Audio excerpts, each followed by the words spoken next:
gira tena.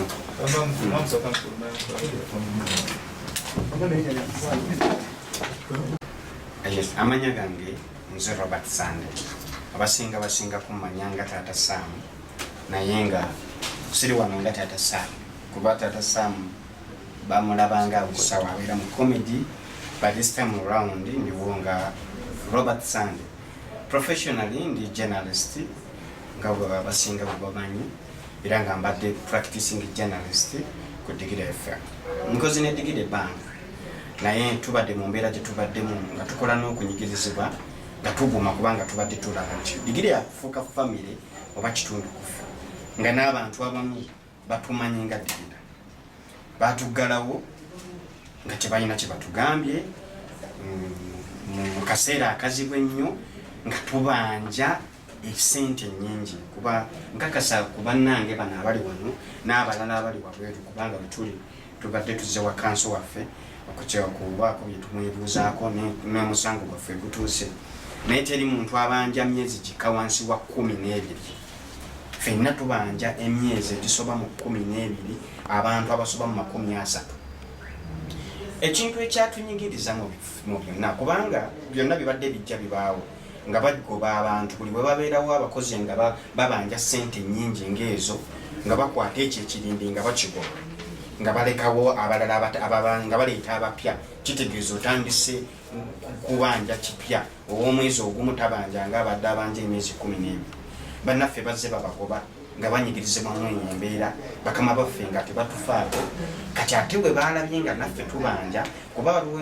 meeting gye twalimu kemabega ne tubategeezaako nti twagala ku kasente kuba embeera yali etabuse nga tutandise n'okwemulugunya tulowooza abamu babasasulira ebbali nga tebalina kye barespondinga embeera neetabukira ddala sente ne batubeera nga tebazituwa covid bwe yajjira eyo covid bwe yajja bakozesanga advantage omukulembeze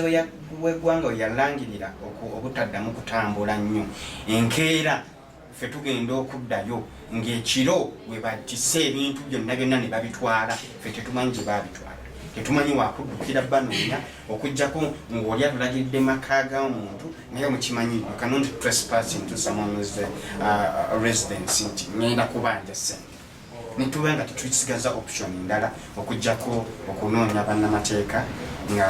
abamanyi ebyo nebyo tulabe oba tetukkirizibwa kusasulwa oba tulina kukolerwa bwereere kuba naffe tulina families abantu bangi abazze bakaaba amaziga mukama waffe oyo mwami Ssegga wa Ronald gyagenda abakozi ab'enjawulo bazze nga bagenda mu ofiisi ye ne bakola ensasagge okuviira ddala ng'akyali mu ministry ya health okitegeera ne bagenda ne bakola ensasagge ku ofiisi waleekaana nnyo ne bamugamba kwatayo kale akasente gendeko owummule kati naffe ne tutunula nga tetusobola ate kuddamu ebyo kugenda abamu ne basibwa n'okusibwa olw'okubanja ssente zaabwe naffe ne tubeera mu eyo embeera nga tukaaba amaziga tubanja essente zisoba mu miliyoni 13 n'okudda waggulu ogwo musaala si kwesuddiyamuko nti twagalayo ko 13 twatudde butuzi ne tuzirowooza bw'otunulamu nti ono abanja mmeka n'ono mmeka sente zetubanja nnyingi NSSF waffe tasasulwa nze nagenza okutunula NSSF wange nakoma okuweebwayo akasente mu 2018 nga tulinga abakolera obwereere tulina families tulina abantu betulabirira tulina abaana tulina abakazi tulina abazadde baffe bonna essuubi lyabwe liri mu ffe naye nga omusajja atusuddewo talina kyatunyega ne tumuwandiikira nga taata waffe kuba twali tumulabanga taata waffe ogwasooka n'atatunyega yadde okutukubira akasimu yadde omwana omu mwami Ssegga wagyagenda ne mwami Katende Alex Birigwa abo abakulu be tubadde nabo nga ne tubawandiikira ebbaluwa ey'okubiri neera ne tubawa ebbanga nti munnange mutuddemuuko ne bagaana omwana omu yatuuka n'ogenda okukubira mwami Katendo Alex n'amugamba mukama wange emanja akasente n'amugamba nze siri mukozi sikyali mukama wa Digida aye nagiva nako eri eyo sigimanyi nagimanya ne tubeera nga tutosingiddwa bwe twali tubamanyidde ofiisi baziggala badduka kiro n'ebintu ne babijjamu tetulina wakuddukira era tusaba bannange pulezidenti w'eggwanga tusaba ministry ya labor, tusaba ministry ya agriculture mukama affe yakolera mwami Sega wajja mwami Sempija mwami Sega wakolera ebyo mukulu munno kuba mu lulimi muyinza okuwuliza tetwandigenze mu mateeka naffe tuwulira bubi naye tetulina kyakukola tetulina wakuddukira tetulina buyambi tukaaba abantu baffe baffe enjala abantu baffe tulwaza munnaffe yalwaza omukazi Katonda afiire mu ddwaliro nga ne sente zimugjayo teziriiyo embeera gye tulimu nzibu nnyo bakama baffe abalasobola okutuukirira omukulu oyo mumwogereko naye wakiri atulabemu tatuwa sente yadde 10 ekyobwereere atuwa ezo zokka zetwakolera zokka zetusaba ezetwakolera zokka zitumala kubanga tukoze ebbanga ate oli ayinza okubuuza mubanja mukyeri ebbanga lyonna nga tebabasasula ne mugumirayo muganda wange emirimu mizibu ate babadde batulimbalimba obanja ennyo emyezi 6 n'obagamba omukazi mulwadde genda osayininga eyabiri ne bakuwa 2 naye ng'okola nze mbadde nkola nga nkola kiro nenvayo ssaawa 8 ogw'ekiro n'ovuga emmotoka n'otambula ku buboda ng'oli mu risiki obulamu oburisiki nga naye omanyi okolerera baana amazima ga Katonda muggulu entuuyo zaffe tezisasuddwa tusaba mu gavumenti tusaba buli muntu yenna gwe kikwatako mu ministries ez'enjawulo ayinza okutuyamba n'okulwanirira eddembe ly'abannamawulire kuba ffe bwe tutyo abantu batulaba nga tukola nnyo balowooza tuli bagagga nnyo naye bwe tuti bwe tuyitawo tudigidda okuva bwe natandika okukola naye bagoba ekirindi ky'abantu tebagobangako bakozi 2 bagoba 18 bagenzi 4 bagenzi 3 bagenzi ne tusigana nga tubeera ku bunkenke okukolera ku bunkenke n'olwala ku pressure ku digidda ng'omanye goddako wagambye ki anti nagambye emanja y'akasente nsobola osasula Land Road ani akyogedde n'ogamba kati nze nzirako yembeera gye tubaddemu bakulu basenguka kiro n'ebyuma ne babiddusa tetumanyi gye bali tetumanyi wakubasanga tufa tusaba tuyamba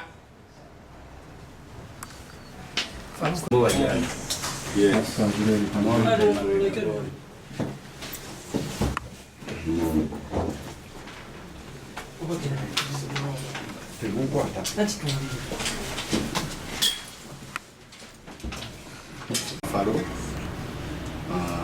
nkola n'ekigenyi Kampala Advocates nga ndi walo mumu ku balo yaba Semaganda Faro kutatasa n'ekibinja kya kinene ekitusobanura olwaleero kiddire oluvannyuma lw'abakiriyansi bange abasoba mu 20 okubeera nga bayimirizibwa ku mulimu gye baali bakola ku Radio M